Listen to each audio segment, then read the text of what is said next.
Hari yang penuh berkah. Dalam perjalanan menuju Simpang 5, pandanganku tertuju pada sebuah spanduk besar. Tertulis jelas di sana, tanggal 5 akan ada konser Superman is Dead, NTRL, dan Burger Kill di lapangan Diponegoro. Dalam hati sempat muncul bisikan, nonton gak ya? Tapi segera aku sadari, hari ini hari Jumat.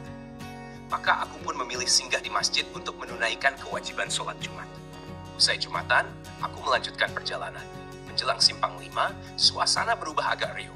Ternyata ada aksi demonstrasi mahasiswa di depan salah satu gedung. Aku hanya lewat sambil merenung.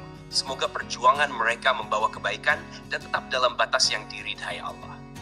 Akhirnya, sampai juga aku di Simpang 5. Waktu asyar pun masuk, aku segera menuju masjid yang megah dan luas bertingkat itu. Saat berwudu, aku sempat ingin minum, tapi airnya asin. Aku hanya tersenyum kecil. Di dalam masjid, kulihat ada prasasti peresmian bertanda tangan Pak Harto, tanda sejarah yang ditinggalkan manusia, sementara kehidupan terus berjalan menuju akhir. Malam harinya, selepas Isya, aku teringat lagi soal konser. Rasa penasaran membawaku melangkah ke arah venue. Di sepanjang jalan, umbul-umbul sponsor rokok berjajar rapi. Suara dentuman musik mulai terdengar membahana, menggetarkan dada. Orang-orang mulai berdatangan, kebanyakan memakai atribut hitam, gambar band Cadas menempel di pakaian mereka. Masuknya berbayar, dan aku hanya berdiri di luar, mengamati suasana. Dulu, aku pernah jadi bagian dari dunia itu.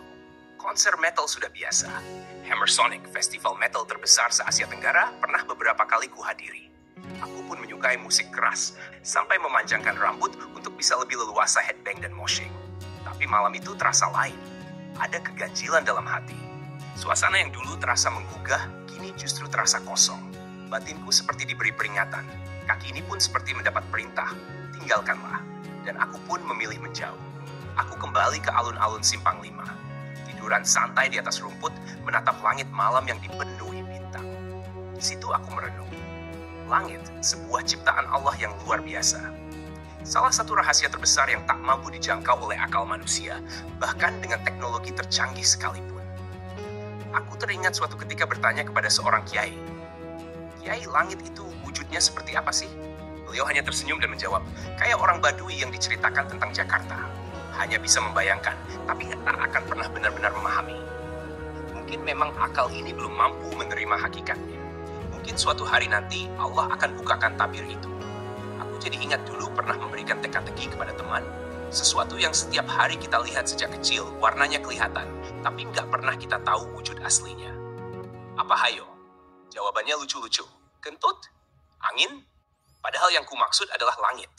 Langit memang misteri, tapi bagi orang beriman, tak perlu melihat wujud untuk meyakini keberadaan. Allah berfirman tentang 7 lapis langit, dan aku meyakininya. Di hadapan langit, bumi ini tak lebih dari debu, dan Allah jauh lebih agung daripada langit dan segala isinya. Allah Maha Besar, tak menyerupai satu makhluk pun. Dia yang mengatur peredaran planet, tabrakan antar galaksi, dan segalanya berjalan atas kehendaknya.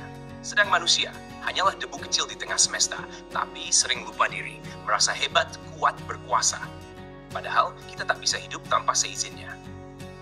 Maka ketika azan berkumandang, Allahu Akbar, Allah Maha Besar, itu bukan sekadar seruan, tapi panggilan lembut dari langit, agar manusia kembali bersandar hanya kepada Allah, satu-satunya tempat berlindung dan berserah. Allah berdiri sendiri, tidak bergantung pada siapapun. Bukan air yang butuh ikan, tapi ikanlah yang butuh air untuk hidup.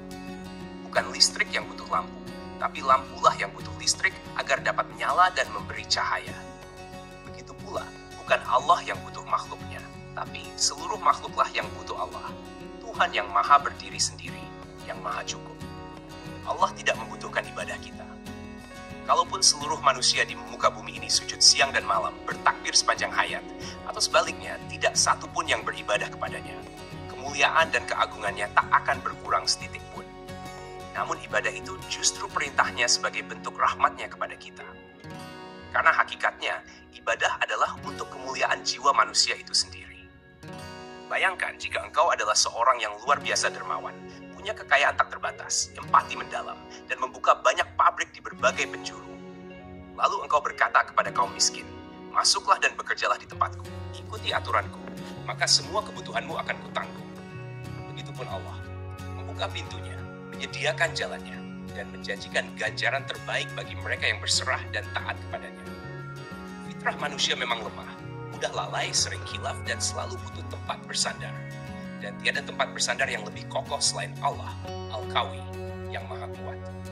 Sungguh, manusia yang benar-benar kuat adalah dia yang bersandar kepada yang maha kuat.